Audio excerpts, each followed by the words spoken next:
Hello everyone, আজকে ছিল আমাদের এখানটাতে মানে আমাদের গ্রামে জলসন্ধ্যা। তো তোমরা কে কে জলসন্ধ্যা পালন করো তো আমাকে বলো। তো তাই আমরা মাটি এনেছিলাম ভাটার দিক থেকে। তারপর আমরা চলে এসেছিলাম ডইরা কলার পেটো খুঁজতে, কারণ এইসব জিনিস নাকি ডইরা কলার পেটো ছাড়া মানে গাছের যে ছালটা খোলস সেটা ছাড়া নাকি হয় না।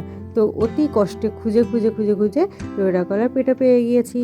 সেই পেটোগুলোকে মেজমা হচ্ছে 3টে বাড়ির জন্য, মানে জেঠিমা আমাদের আর মেজমাদের জন্য 3টে বাড়ির জন্য বানাচ্ছিল। কত সুন্দর করে ডিজাইন বানাচ্ছিল দেখো। আর মা এইদিকে আমাদের 3 বাড়ির জন্য 5টা করে প্রদীপ বানিয়েছিল। 3টে করেও প্রদীপ বানায় অনেকে, কিন্তু আমরা হিসাব করে দেখলাম আমাদের প্রদীপ বেশি লাগবে, তো 3টে করে না বানিয়ে 5টা করে বানিয়েছিলাম। আর আমাদের সঙ্গে আমাদের জেঠিমাদের প্রদীপটাও রয়েছে, তবে সেই কারণে 10টা তুলো বানিয়েছিলাম। তারপরে দেখো আমি আলতাও পরে নিয়েছিলাম, কারণ আমার আলতা পরতে খুব সুন্দর লাগে, মানে খুব ভালো লাগে আলতা পরতে। তো তাই আমি আলতা পরে তারপরে সেই প্রদীপের সলতেগুলোকে আমি তেলে ডুবিয়ে ডুবিয়ে প্রদীপে রাখছিলাম।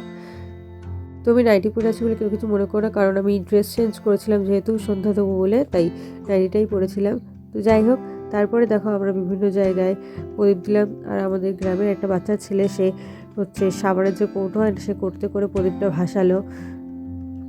তো সেটাই আমি ভিডিও করতে চলে এসেছিলাম। দেখো আগের বারে আমরা কালী পুজোর সময় অনেকগুলো প্রদীপ ভাসিয়েছিলাম, প্রায় 30টা সম্ভবত।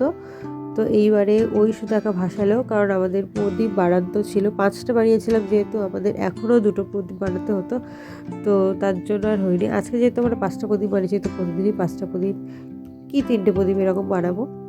তো যাই প্রতিদিনই সন্ধ্যা দেবো। তো দেখো ঠাকুরতলাতে আমরা সবাই মিলে সন্ধ্যা দিয়েছিলাম। প্রদীপের আলোগুলো কত সুন্দর লাগছে তাই না।